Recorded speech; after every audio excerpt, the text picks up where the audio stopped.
Americans are capable of achieving extraordinary things when they have the freedom and opportunity to do so. This is American Potential.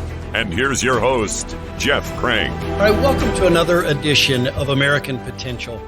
America is filled with potential, and that's one of the great things about the name of the podcast, but just about the country that we live in. And there's so much good about America. And I run across people from time to time who say, oh, I don't know if America is that great anymore. I'll tell you what, I think we have gotten to the point where we've had so much prosperity for so many years that we just forget. And one of the best ways to remind us of it is to talk to people who immigrated to the United States and who at least have that memory of what it's like in other places. And I'm really pleased to have Cesar Grajales, who is the Public Affairs Director for the Libre Initiative, joining me. He has an amazing story. His family has an amazing story, and it's going to make you so proud to be an American and to understand the importance of people coming and renewing that faith, coming to America, immigrating to the United States, keeping us focused on the greatness of America, the things that make us great, but also just it will warm your heart to hear the story. Cesar, thanks for joining us. Thank you, Jeff, and happy to be here, and thank you for your kind words. Thank you very much. Yeah, you bet. Okay, so first of all, let's talk about where you came from. You came from Colombia. Born and raised in Colombia, and I was born and raised in a small town in Colombia. My family, coming from a very humble origins, my family used to have, back in Colombia, a clothing business. Mom and dad always had been very entrepreneurial. But sadly, because first of all, bad policies, guerrillas, violence, and everything back at the end of the 90s, my family and I was forced to leave Colombia. And in that sense, my dad thought about what country will I pick to continue raising my family, right? My sister and I. So he thought about the United States. He and my mom, they thought about applying for political asylum. And because the civil unrest at that moment in Colombia, almost a failed state, that political asylum was granted. And we ended up coming to the United States back in 2000, actually. Yeah. So that was like 23 years ago already. Right. How old were you at the time? So I was 18, 19 years old. Okay. And before that, I was never actually visited any other country before. So I was in that little town. So obviously immigrating out of Colombia, but specifically from a very little town, small town, to a big city like Miami, that was impactful. That was powerful. And actually that stays in my memory the time, the day that I arrived to the United States. Yeah, you were talking about that. So what was the day and time you got here? November 14, 1:14 p.m. Never forget that. Because not only getting into a big city after living in a small town in Colombia, but also that was also my first time seeing the Atlantic Ocean. So it was many things happening that same day that I won't forget ever. That very moment. What are some of the things you remember just that really struck you as you first arrived here? You know, just thinking back through, you know, I've heard people talk about the first time they went into a grocery store and they just couldn't believe all the choices that you had on the shelves. Or do you have any stories like that? Yes, Jeff. I would say this, and I think every single immigrant who was born in a little town in Latin America, I promise you they experienced this. So when I got here and when I got into Miami, obviously I saw everything bigger. Like, wow, when I get out of the airport, police officer, the limousine outside, right? The buildings, the highways. Yeah. And that was like being in a movie. That was like, wow, this is amazing. But then years later, when I became a U.S. citizen and all the stuff, but years later, that I went back to Colombia to visit my grandma, then I saw my little town really small, like, okay.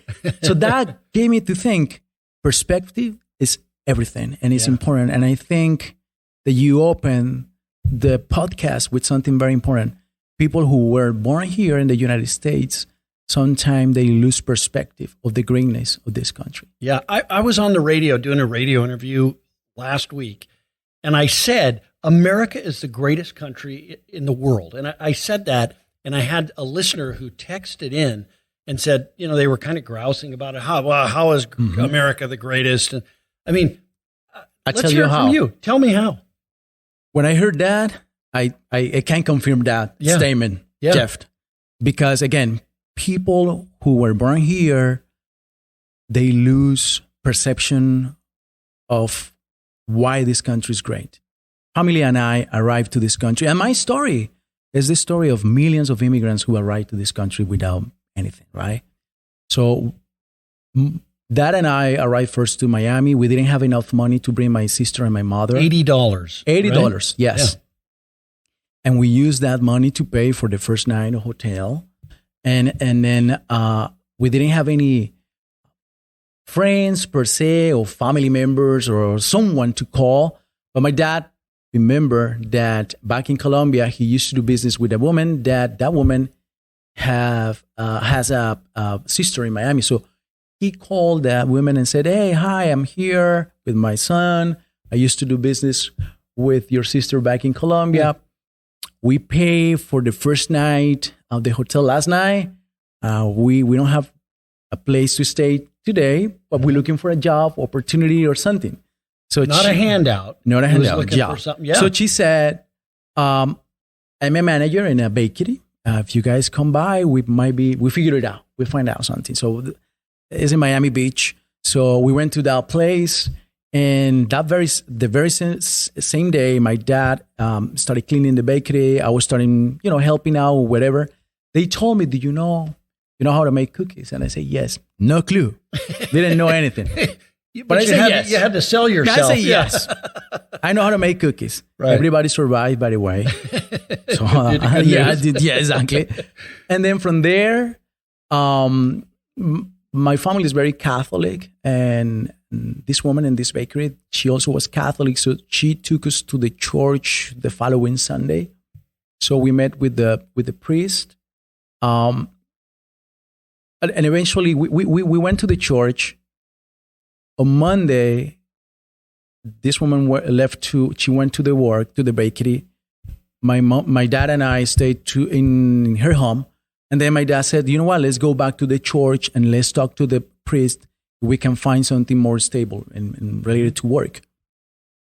We went back. We met with the priest. The priest said, "You know what, you told to my dad, you and your son, you guys remind me of me and my dad leaving Cuba and going to Spain. So come back to the mass the following day. I'm going to introduce you to the community officially." And then because that priest introduced you to the community, then the community gives us the opportunity to work in many other different fields like gardening, cleaning, houses, things like that. Eventually, we were working in construction, giving away flyers in the street, promoting businesses, doing a lot of stuff that give us the opportunity to save enough money to bring my mom and my sister. And then it was my mom also working, cleaning houses. So it was 3 incomes already. Mm-hmm. But mom and dad, they have the idea and the desire to open the same little shop that they had back in Colombia, clothing, again, business. And they save enough. They buy the first sewing machine. And one day, my mom told me, "Son, there is an ad in the computer that says that is a famous designer looking for a seamstress." And I said, "A computer, famous designer, Mom? Sounds like a scam to me." Anyway, if you want to go to this interview, I go with you. And I went with her, and it was a famous designer that he needed a seamstress. Mom ended up getting that job, and she ended up working with this guy for 5 or 6 years. Then he got hired in a very famous fashion house in France. So all those customers, clients, plus the money that mom and dad saved, They already have some machines. So they ended up opening fashion studio in downtown Miami. And until today, they're still working in that field. So from those $80, they own their own business now. And my mom, for the past years, had been receiving this Yelp award, like people love us in Yelp. So apparently all the customers are happy with the services that they provide. And now they're independent, working in their own business. In my case, though, so one of the things that I always say, Jeff, the immigrants brings to the country different tools, right? They either are maybe doctors or lawyers, and they go again to the university and they validate their credentials. Others are barbers or construction or whatever. In my case, when I was a kid, I studied classical music. So one of the tools that I brought was music. One day, painting a house, a guy told me that he knew someone that was a guitar player for two Spanish media outlets, famous Spanish media outlets, Univision and Telemundo. He was playing in the house band. And then I said, I want to meet that guy. Maybe he introduced me to someone. I already know how to play the guitar or something. So eventually I met the guy. A year later, that guy introduced me to his boss, and his boss gave me a chance to play with someone. And I ended up playing the guitar for 5 years in Miami with different artists. So wow, how I ended up in community service / politics policy. This is an interesting story. So 17 years ago, so it was like 5 years after I arrived to Miami. 5-6 years, I was playing soccer in Miami, Sunday. And then I see a guy running towards a group of friends. And then he said, can I play with you guys? And I said, yes, of course. I'm one of those guys who likes to meet people and say hello. And what's your story, right? Yeah. So there was a Sunday. The game ended. Friends left, and I stayed. This is leading to my story, right? How I ended up here.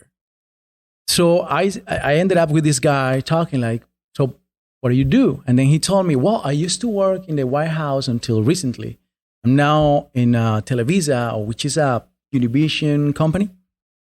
And that was Daniel Garza, founder of, president of the Libre Initiative. So at that moment, Libre Initiative didn't exist, obviously. He was doing something completely different. But he and I developed a friendship. And we developed a friendship also through music. In fact, he came to one of my shows during that time when I was a musician. A few years later, he told me about, hey, I got a call from a group in Washington. They are creating a Latino, Hispanic organization to talk about freedom, economic freedom, conservative values, and remind to our people why we came here in the first place, right? So when he finished talking and all this stuff, I said, Dan, I don't have experience in politics. I don't have experience in grassroots at all. But the message resonates with me. And if you allow me, I want to contribute in two ways. Number one, at that moment, I was writing an articles for a newspaper in Mexico about music. So I know how to write an article, and I probably can switch to topics in the United States that are impacting the Latino community. I give you those articles to you. You do whatever you want. I post it in a website or whatever. 2 months later, he called me back and he said, Fox News Latino want to publish one of your articles. At the moment, Fox has a Fox News Latino department. And then that was kind of the first official interaction with the Libre Initiative right at the very beginning. So 2 months after they created it. And then I said, I can start reaching out people here in events, going to church and talking to the community. So I'll say that was the first grassroots experience that I had. And in fact, I was the first volunteer for Libre in Florida. And that led me to an opportunity of an interview with the network for the field director role. At that moment, was a field director instead of GED or GE. I think they call it right now. Engagement director. Yeah, exactly. So at that moment was field director. So I ended up getting the job as a field director in Miami. Eventually, I was the state director for Libre, regional director.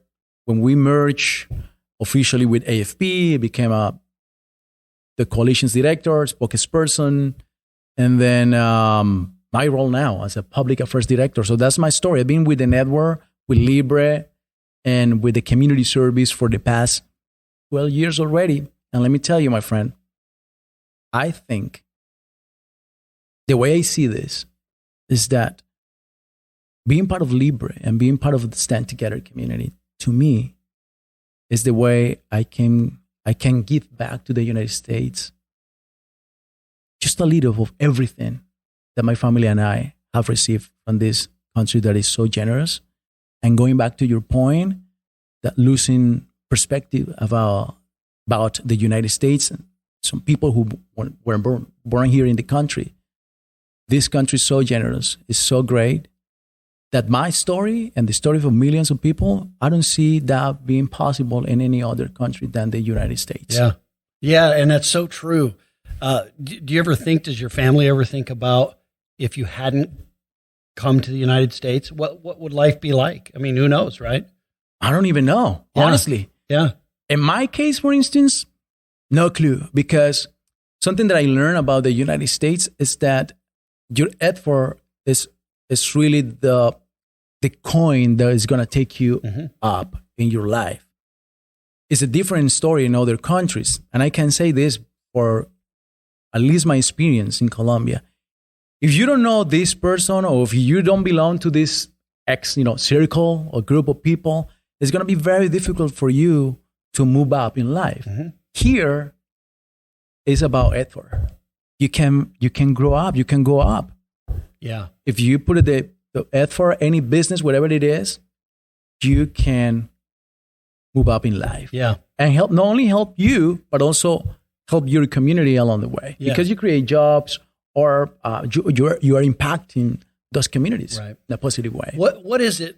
What is it about the United States? I mean, as I'm thinking about it, there's so many things. One, we have a rule of law that we follow, right? And that's really important, because if you enter into a contract with someone and they don't fulfill the contract, there's like a method, there's a legal system that will hold people accountable to that. That's really something that I think we take for granted in the United States, right? Yeah, agree. We have the free market system. Sometimes government interferes too much in that and skews it towards one side or another. But that's a really important part. I mean, you talked about your parents coming here and being able to succeed, but that was because we live in a country that has all those things that we take for granted, like a free market system, like the rule of law.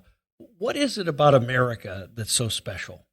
I think what makes United States special is that the country is based in the individual effort. If you put an effort in what you do, the respect, the freedom to that effort of that individual, I think is what really makes the United States special, besides all the things that you just mentioned, which is key and essential. Again, if you as an individual put all your effort and whatever it is that you're doing, you're most likely going to succeed in that process. And if it doesn't happen, there is always an opportunity to create more and to eventually develop something that is going to make you successful. And Cesar, that comes too from our Bill of Rights and our Constitution. Correct. Right? That we value individuals here over the collective or over the state, right? And so what your choice may be very different than mine, but we value that here. And I'm going to give you a quote. I'm sorry, I'm gonna get it from here that I save it because it's my favorite quote, and I don't want to chop it, but I think it's strong and it's fantastic when you talk about the individual. Yeah. So Alexander Solzhenitsyn. I'm sorry if I. You did pretty well. Okay. Solzhenitsyn, right? That's very good. His story is fantastic. If you don't know about him, please read a book, read his story. But absolutely. This quote is my favorite quote. Human beings are born with different capacities. If they are free, they are not equal. And if they are equal, they are not free. Isn't that amazing? That is amazing. Yeah. So it means that the results are not going to be the same for everybody. But at least if you are free, you're free to try. And I think that's one of the greatness of this country. Yeah. That you are free to try. You may not end up being like Bill Gates or Jeff Bezos, but you are going to do pretty well for you and your family. Yeah. If you try, right? But again, those differences in results is what makes this country great instead of other countries that reward the collective results. Yeah, at the end, we already know that ended up failing for the rest of the community. You know, we've talked about this in the network. Actually, Charles Koch, I remember listening to him one time talk about this, but I can't remember what the number was. It seemed like it was like about $48,000 a year. If you make $48,000 a year in the United States, and this has probably changed a little, but not much, you are one of the top 1% of the wage earners in the world. I know. And like we just take that for granted. That I remember back in 2011 or 12 with you guys remember the 1% movement, or the 99% movement in New York, and people protesting and all this stuff. Again, going back to the point, people lose focus about the greatness of the country, and they just focus on that. People who already did pretty well for themselves, they're super rich, nothing wrong with that. In my opinion, that's fantastic. That those families and those peoples are doing great. But collectively, the United States is doing great that many other countries, precisely because the freedoms that we have in this country. Being the 1% in the world, that says a lot. That's a lot. Yeah. I don't think any other country can say that very well. Like my society is doing that well that we are the 1% of the world. I don't know. What country? I remember a time I traveled to Africa a couple of times. We went there one time, and I remember this little boy who every time we would drive by, we would see him, and he was playing with a stick out in the yard, like just in the dirt, playing with a stick. And I told my wife, she was going into town, I said, when you're in town, why don't you, if you can buy him some toys, like bring $30-$40, buy him toys. She said, oh, I will. She came back from the town, and she came up to me, and she goes, Jeff, they don't sell toys. They don't sell toys in the town. She couldn't find them anywhere. And it really struck me. Toys are a luxury, right? To a kid. Yeah. They don't sell them there. So my daughter ended up giving him a little Happy Meal car from a McDonald's Happy Meal. And you would have thought we gave him a chunk of gold, But that story to me always brought home, when you live in America and you walk into a store and you got every toy, you got 3 aisles worth of toys you can have, you tend to take that for granted and you forget the greatness of the place in which you're living. Correct. And sometimes for people, let's say, let's use as an example, Latin America, that many countries had suffered from socialism or tyrants that are ruling the country, like Venezuela, things like that. Those people who emigrated to the United States, and then eventually that second generation who are born here, they also tend to lose focus and forget the reason why their families in the first place left their country of origin behind. And I think one of the most important things for in our group and stand together is to keep reminding not just people who were born here, but everybody in general, the values that are we preserving in this country. Again, Constitution, which is the base of the country, the freedoms that we have, and why our families left our country of origin in the first place. In my case, as an immigrant, that's something that I always try to remember what was the reason, and educate or communicate or remind that to my community and to at least to my neighbors and my people. Keep that conversation going, to not lose perspective, again, to the greatness of the United States. One of the great things that the Libre Initiative does is kind of talk about these issues that we're talking about today in the Hispanic community. A lot of people in the Hispanic community, I think, are very aligned on these issues. They understand it. Right. Many of them come from a background like you have or came from a country that's socialist. How do we go from that and and make sure that future generations fully understand that, whether they're Hispanic or not Hispanic? How do we continue to ignite that fire and passion in them for freedom and liberty? I think Ronald Reagan was clear when he said the freedom, you can pass it through the bloodstream, right? Or Right. it has to be a continuous conversation with the generation. I think it right here is to continue having that conversation, those events, even if we sounds like a broken record with in events or something, it is important that if you belong to a community group like Libre or AFP or the Stand Together community, to keep that conversation going with your neighbors, with your family. If you had kids, with your children, I think it's important right now, having in mind what is happening in the educational system in the United States.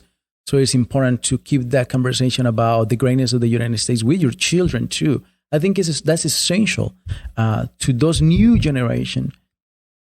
Explain to them why the United States is great and why the United States, besides all the problems that we might have in the country, it's still the greatest country in the world. And I think that's essential. Keep that conversation going. The younger generations, people who are at the college right now, but also I want to make a distinction here, Jeff. There are people who immigrated to the United States. There are different groups that we experience different in the country. In my case, for instance, people who immigrated here, there was already a teenager or 20 years, 21 years old. People who were born here. I want to make that distinction specifically with Latino Hispanics. The perception that we have is different. We already touched a little bit about that because we have that experience in our country of origin very fresh. It's still there, right? Why we left. But that second generation, the people who weren't born here, is still part of the Latino or identify as a Latino, Hispanic, but they weren't born here. They lose a little bit of touch about why those parents or grandparents left their country of origin. And I think there, in our case, is part of the goal to keep that conversation going in those generations too, because I think it's key and important. You talk about and being from Florida. I mean, this is such a big issue, but I notice all the time that Cuban Americans who came here, sailed across, built a raft and came across shark-infested waters to flee Fidel Castro and some of the policies that they had and the socialism that they had, come to the United States. Their grandfathers now, in a lot of cases, and their grandchildren don't understand why their grandparents made that trip. Correct. And then when the election cycle comes around, they ended up voting for politicians that are promising pretty much the same thing that their parents or the grandparents left behind. Right. That's crazy. But I think we should not lose faith in the community. And on the contrary, there's an incentive to keep going, having that conversation with the people. Just this past weekend, the Libre Initiative was knocking on doors. We are not in a election cycle already, but I think going out and having that conversation, even off election season, is important. Keeping the community engaged and keeping the conversation about freedom and the greatness of the country out there every single day is key and essential. The grassroots part is essential, especially reaching out those young generation that maybe they lose track or they forgot why their families came here in the first place. Yeah. Do you think we get addicted to TikTok and we get our phones and we get looking at Facebook or Instagram or whatever, and we get so focused on that we maybe lose sight of the real reasons. Yeah, we get too comfy. Yeah, again, I think you brought up a great point early. You know how difficult it is for families, not for individuals, for families to buy a cell phone in other countries besides United States, right? Any country in Latin America. When you travel, when you go to those places, like when you went to Africa, yeah, and you see how difficult it is and how they appreciate something like just that McDonald's card that your daughter gave to the kid. Right. Then you understand that in the United States, sometimes our society get too comfy, and this is normal. I'm just go to the store and buy a cell phone that it costs $1,000, something like that. Right. You know how difficult is that around the world? Yeah. So I think in that regard, we need to keep having that conversation with the community. Yes, United States give you that opportunity to do that, to go to the store and buy a $1,000 phone, for instance, or something, or whatever you buy. But that's not the reality of many countries around the world, or the many families or individuals around the world. So if you value that, which is also your effort, because you're buying it with your work and everything, freedoms, that should give you the perspective of why we should fight for this country, for the right policies, and keep this country going. And let me tell you one thing. And many other countries criticize the United States. And I guess that's a narrative of the extreme left in many other countries. But the United States have provided value not only for his own people inside the country, but also for many people around the world through many other initiatives, through many projects. So not only the United States is great for the people of the United States, but also for many people around the world. And I think in that regard, we need to keep going and electing the right policy champions and policy leaders, because I think firmly the United States is the country that inspire many societies and many other nations. Unfortunately, lately, we haven't had the right leadership in the country. And I think we need better leadership, so we continue being that nation, that beacon of freedom that shines for so many people that has lost faith in their country of origin. Yeah, so well put. So well put. Cesar, how do people, if they want to get involved with the Libre Initiative, how do they do that? Well, we are in Instagram, we are in Facebook, Twitter. But we had offices in 12 different states. But I'm going to make it easy for the people who is listening to this, people who is watching this podcast. And you can call me directly if you want. And I'm going to point you, let's say you are in Texas or you are in Arizona or New Mexico.